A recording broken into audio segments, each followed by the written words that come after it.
I made 6 figures and still couldn't afford to quit my toxic job for 547 days.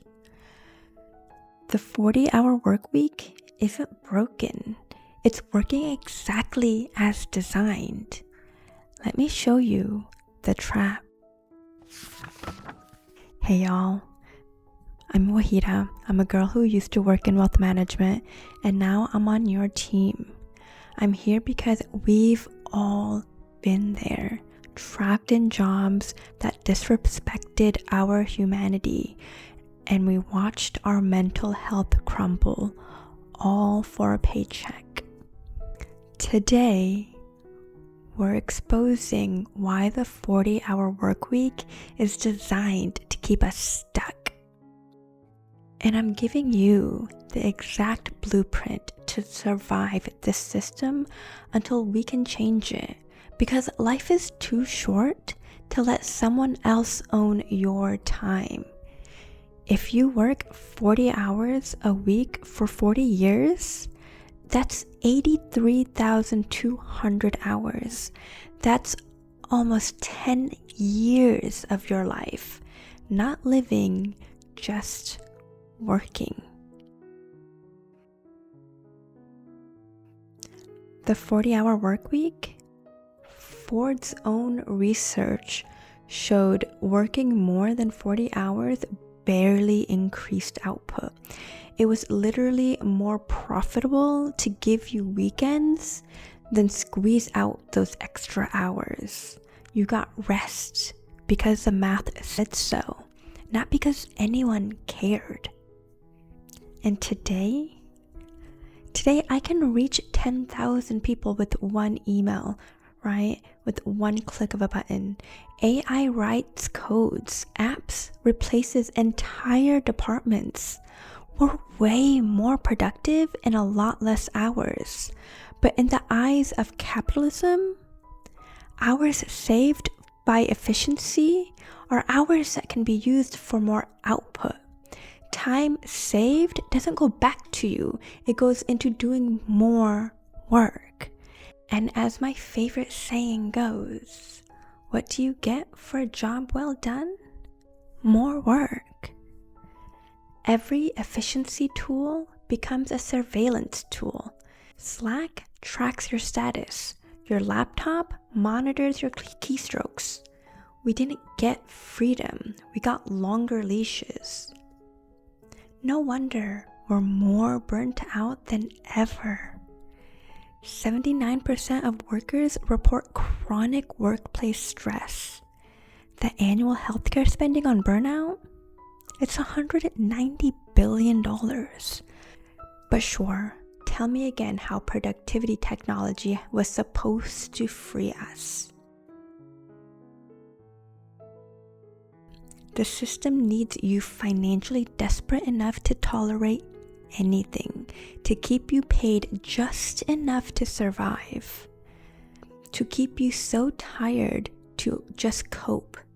The $7 coffee, the DoorDash dinners, the weekend shopping to feel something, anything. Let me show you exactly how much disrespect the system forces you to swallow. So, throwback moment. I'm at my wealth management job, making 6 figures. Coworker is down the hall heating up lunch, and then my COO from his office shouts, "Wahidah, are you eating cats or dogs?" 3 times he says this, laughing like it's a freaking hilarious joke.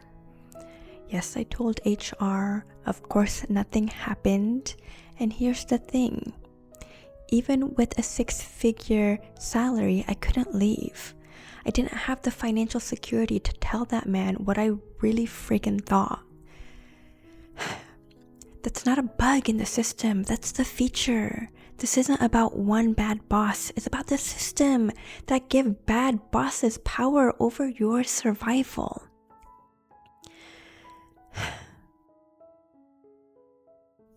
Technology proved We can do more with less. One person with a laptop can run what used to need 20 employees. You can learn anything for free on YouTube. Look, you're here watching this video. Thank you, by the way. You can invest from your phone while video chatting your sister.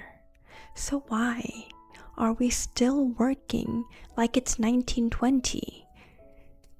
Because they need us dependent, they need us predictable, and they need us stressed.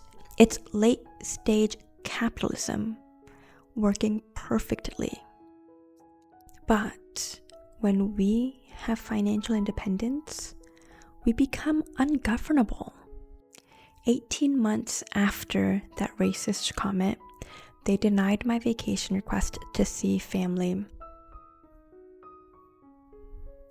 But this time, I had my Bish I Quit fund stacked. 6 months of expenses saved. So I quit. And suddenly they wanted to negotiate.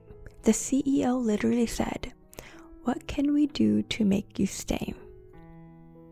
They told me, "Go ahead, take your vacation, and then come back," like nothing happened. Too late. I chose my people over their paycheck. I got a little taste of financial freedom. And I want this for all of us. I want this for you. Look, individual escape isn't the solution, it's survival.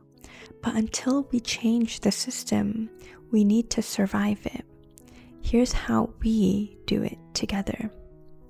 Step 1, build your Bish I Quit fund. This is what let me walk away. And yes, that's literally what I named the account. 3 to 6 months of expenses.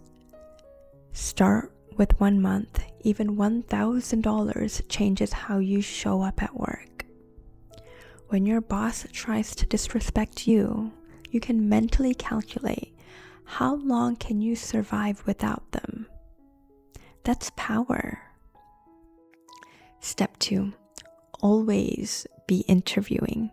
I'm constantly interviewing and networking. This is what allowed me to have a part-time job lined up the day I gave my 2 weeks notice. If someone reached out to me on LinkedIn about a role, I always scheduled a meeting to learn more. Step number 3, invest the lazy way. Choose low-cost index funds and ETFs. Popular ones are VTI, the Vanguard Total Stock Market ETF, and VXUS, the Total International Stock ETF. That will have you invested in the entire world. Because $500 a month invested for 20 years is $275,000. That's life-changing money. Your money grows while you sleep, while you live, while you refuse to tolerate disrespect. That day, my COO showed me exactly how much disrespect the 40-hour workweek forces you to swallow. I had to sit there, swallow my dignity, because rent was freaking due. But every month after that, I automated my investments. I built my fund. I bought back pieces of my dignity. So when they denied my vacation, when they denied time with my family that I would never get back, I didn't have to beg. I didn't have to negotiate. I just left. And suddenly, they could be flexible. Funny how that works when you're not desperate. But there was no way I was going to tell my subconscious that we couldn't trust our decisions. And I'm not special. I didn't have a trust fund. I just learned the rules of the game. Our homework? This is what I want from you. Start that Bish I Quit fund. Even $20 this week. Open an investment account today. Automate it so you can't talk yourself out of it. Share this with someone else who's trapped. The wealthy figured this out centuries ago. Your money should work harder than you do. That feeling when you can walk away from disrespect, when you can choose your values over their paycheck, when enough of us build our Bish I Quit fund, they lose their power. That's not just financial freedom, that's being ungovernable. I want this for you. The game is rigged, but now we know the rules. Let's win this thing together. All right, bye friends. The revolution starts with your savings account. I will see you next week.